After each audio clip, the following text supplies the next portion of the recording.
राज्यात महायुतीचं सरकार स्थापन झालंय। आज मुख्यमंत्री आणि 2 उपमुख्यमंत्र्यांनी शपथ घेतली आहे।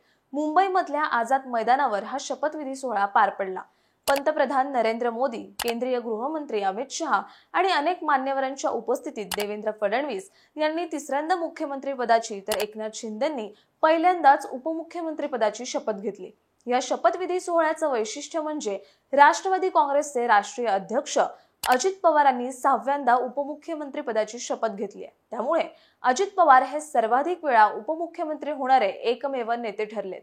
6व्यांदा उपमुख्यमंत्री पदाची शपथ घेणाऱ्या अजित पवार यांचा आतापर्यंतचा राजकीय प्रवास कसा राहिलाय हे आपण या व्हिडिओतून जाणून घेणार आहोत। नमस्कार, मी Ruchita Ghosalkar for the people news मध्ये आपलं स्वागत। व्हिडिओला सुरुवात करण्यापूर्वी आपण फॉर द पीपल न्यूजला सबस्क्राइब करा, लाईक व फॉलो जरूर करा। राष्ट्रवादी काँग्रेस शरदचंद्र पवार पक्षाचे अध्यक्ष शरद पवार यांचे पुतणे आणि शरद पवार यांचे मोठे बंधू अनंतराव पवार यांचे अजित पवार हे पुत्र आहेत। अजित पवार यांनी 1982 साली राजकारणामध्ये प्रवेश जरी केला असला तरी त्यावेळी ते साखर कारखान्यांच्या संचालक मंडळांवर होते।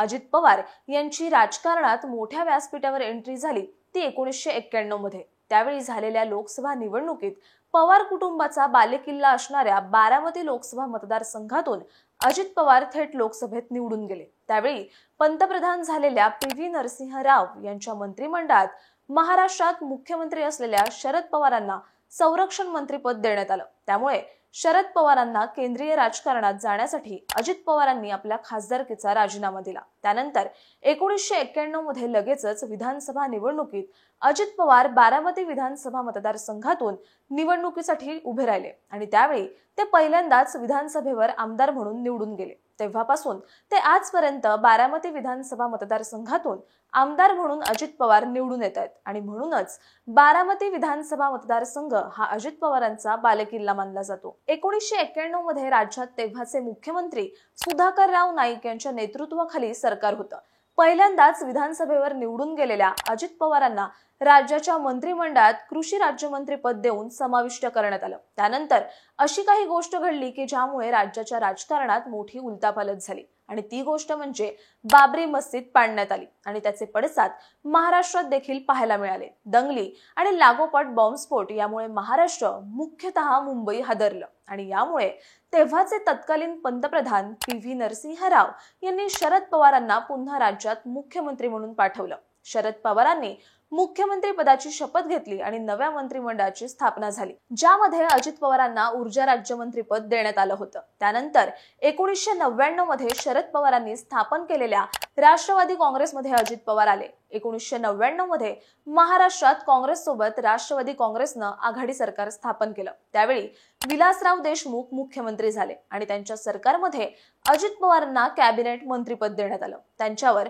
पाटबंधारे खात्याची जबाबदारी देण्यात आली आणि हाच पाटबंधारे विभाग पुढे जलसंपदा मंत्रालयात विलीन झाला आणि त्यानंतर पुढील 10 वर्ष म्हणजेच 2010 पर्यंत जलसंपदा खातं अजित पवार यांच्याकडे राहिलं। याच खात्यात 70,000 कोटी रुपयांचा सिंचन घोटाळा झाल्याचा आरोप त्यांच्यावर झाला। सिंचनावर 70,000 कोटी रुपये खर्च झाले, पण सिंचन क्षेत्रात मात्र केवळ 0.1% सुधारणा झाली असं निरीक्षण सरकारच्या इकॉनॉमिक सर्व्हेमध्ये होतं। तर सिंचन प्रकल्पाच्या कंत्राट वाटपात तसंच त्याच्या पूर्ततेमध्ये अनियमितता आढळली असल्याची नोंद कॅगने आपल्या अहवालात केली होती। त्यावेळी अजित पवार हे जलसंपदा मंत्री असल्यामुळे विरोधकांनी त्यांच्यावर टीका करत त्याची जबाबदारी अजित पवार यांचीच असल्याचं म्हटलं होतं। 2019 मध्ये लोकसभा निवडणुकीत अजित पवारांच्या जिव्हारी लागणारी घटना घडली। त्यावेळी मावळ लोकसभा मतदारसंघातून अजित पवार यांचे पुत्र पार्थ पवार निवडणुकीच्या रिंगणात उतरले, परंतु त्यांना पराभवाला सामोरं जावं लागलं।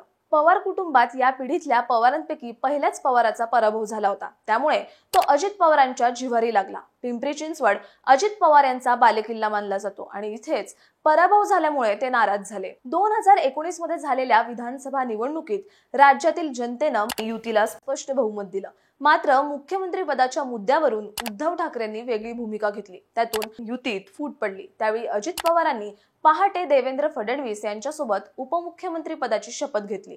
अजित पवार आणि देवेंद्र फडणवीस यांचा पहाटेचा झालेला शपथविधी फार चर्चेत राहिला। देवेंद्र फडणवीस यांच्यासोबत गेल्यानंतर अजित पवारांना सिंचन घोटाळ्या प्रकरणी क्लीन चिट देण्यात आली, मात्र शरद पवारांनी दबाव तंत्राचा वापर करत अजित पवारांचं त्यावेळचं बंड मोडून काढलं। अजित पवार माघारी फिरले आणि काही दिवसात महाविकास आघाडी सरकारमध्ये उपमुख्यमंत्री झाले. 72 तासांच्या या सरकारमध्ये सिंचन घोटाळ्याच्या आरोपात अजित पवारांनी क्लीन चिट मिळवली, परंतु त्यांच्यावर त्या व्यतिरिक्त बँक घोटाळ्याचा आरोप देखील करण्यात आला होता. यामध्ये राज्य सहकारी बँकेने मोठ्या प्रमाणात कर्ज वाटप केलं होतं. सहकारी साखर कारखाने, सहकारी सूत गिरण्या आणि इतर कंपन्यांना हे कर्ज देण्यात आलं होतं. यावेळी 14 कारखान्यांना तारण किंवा सरकारची थकीत हमी मंजूर न घेता कर्ज वाटप करणं, कर्जासाठीची कागदपत्र न तपासणं, नातेवाईकांना कर्जाचं वाटप करणं या प्रकारांमुळे बँकेला हजारो कोटींचं नुकसान झाल्याचं चौकशीत समोर आलं.